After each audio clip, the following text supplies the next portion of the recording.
पुत्रदा एकादशी व्रत। यह व्रत भगवान विष्णु को समर्पित है।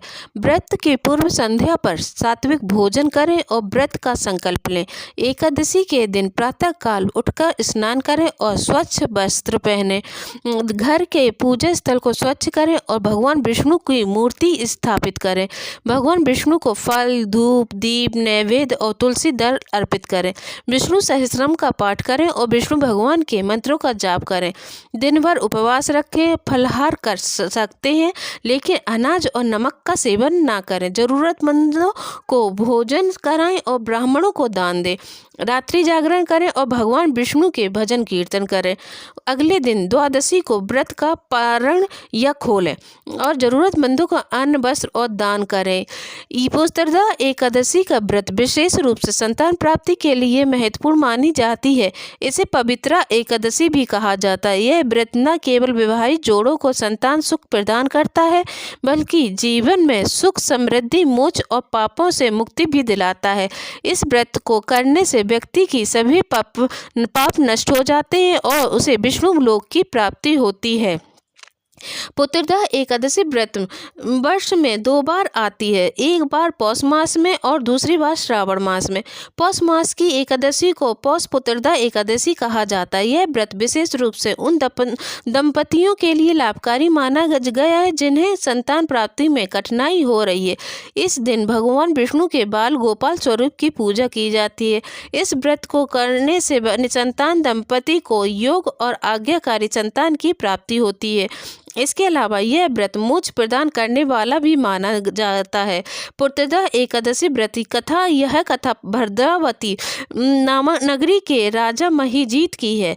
भद्रावती नगरी के राजा महिजीत अपनी प्रजा के साथ सुख संपत्ति शांति से राज्य करते थे। वे धर्मपरायण, न्यायप्रिय और दयालु राजा थे।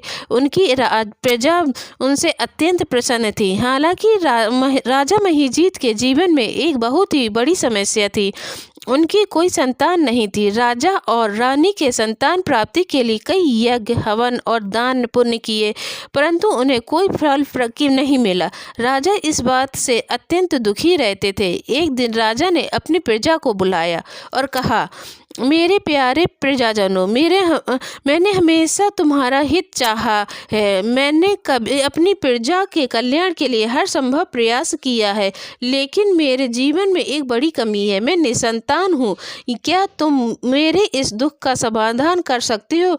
राजा की बात सुनकर प्रजा भी चिंता में पड़ गई। सबने राजा की बात सुनी और मिलकर एक उपाय सोचा और कहा, हे महाराज, इस समस्या का समाधान हमें जंगल में तपस्या कर रहे ऋषि मुनियों से पूछना चाहिए। वे निश्चित रूप से आपकी समस्या का समाधान बताएंगे। राजा की प्रजा के कुछ प्रमुख लोग जंगल में गए और वहां उन्हें लोमस ऋषि मिले गए। लोमस ऋषि महान तपस्वी थे। प्रजाजनों ने उन्हें अब सारी बात बताई और कहा कि उनके राजा को कोई संतान नहीं है। ऋषियों ने राजा की समस्या का समाधान बताया और लोमस ऋषि ने ध्यान लगाया और राजा के पूर्व जन्म के कर्मों का विचार किया। उन्होंने कहा, तुम्हारे राजा ने अपने पिछले जन्म में एक बहुत बड़ा पाप किया था। एक बार वे एक गरीब ब्राह्मण के पास से गुजरे थे जो भूख से तड़प रहा था लेकिन राजा ने उसे भोजन देने के बजाय उसे अनदेखा कर दिया। उसी पाप के कारण आज उन्हें संतान सुख नहीं मिल रहा है। यह सुनकर प्रजाजनों ने पूछा, हे ऋषिवर, क्या इस पाप का कोई प्रायश्चित है? लोमस ऋषि ने उत्तर दिया, हाँ, इसका प्रायश्चित संभव है यदि राजा महिजीत श्रावण मास के शुक्ल पक्ष की एकादशी यानी पुत्रदा एकादशी का विधि पूर्व व्रत करें और भगवान विष्णु की आराधना करें तो उन्हें संतान प्राप्ति होगी। प्रजाजन वापस लौटकर भद्रावती नगरी अपने राजा महिजीत के पास आए और ऋषि के वचनों को राजा महिजीत को बताया। राजा ने पुत्रदा एकादशी का विधि पूर्व व्रत करने का संकल्प लिया। पुत्रदा एकादशी के दिन राजा ने सभी नियमों का पालन करते हुए व्रत किया। उन्होंने पूरे दिन भगवान विष्णु की पूजा की, भजन कीर्तन किए और ब्राह्मणों को दान दिया। व्रत के प्रभाव से भगवान विष्णु प्रसन्न हुए और राजा महिजीत को दर्शन दिए। भगवान विष्णु ने कहा, हे महिजीत, मैं तुम्हारे व्रत से प्रसन्न हूँ। तुम्हारी इच्छा शीघ्र पूरी होगी। तुम्हें एक योग और धर्मपरायण पुत्र की प्राप्ति होगी जो तुम्हारे वंश को आगे बढ़ाएगा। भगवान विष्णु के आशीर्वाद से कुछ समय बाद राजा महिजीत को एक पुत्र की प्राप्ति हुई। वह पुत्र बहुत ही विद्वान, पराक्रमी और धर्मप्रिय था।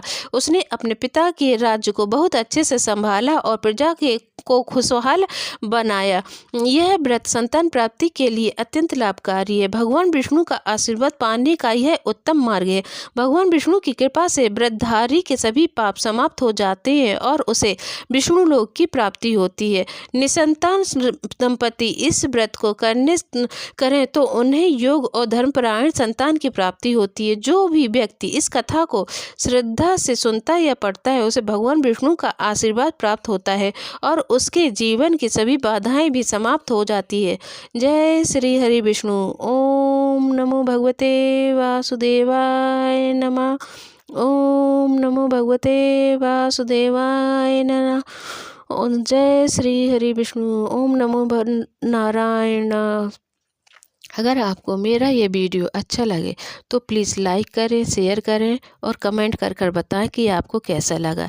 और आप मेरे चैनल पर नए हैं तो प्लीज़ मेरे चैनल को सब्सक्राइब कीजिए और बेल आइकन को दबाना मत भूलिए, जिससे मेरे वीडियो के सारे नोटिफिकेशन आप तक समय तक पर पहुंचते रहे। जय श्री कृष्णा।